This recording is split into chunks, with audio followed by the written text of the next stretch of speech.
So guys, ito po yung tulay dito sa Barangay Amyo guys. Yan po ang ilog nila guys. So, sobrang laki po ang ilog nila guys. Yan po ang ilog ng Barangay Amyo guys. Yan po ang kanilang tulay. Yan doon. Hindi rako, rako gihaw.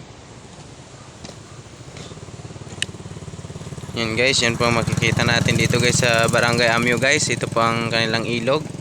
At saka ito din ang tulay nila guys na malalampasan lang ng tubig guys pag medyo masyadong malakas yung pagbabaha guys. Yan guys, so yan po makikita natin dito sa Barangay Amyo, dito po sa likuran ng Santa Catalina guys.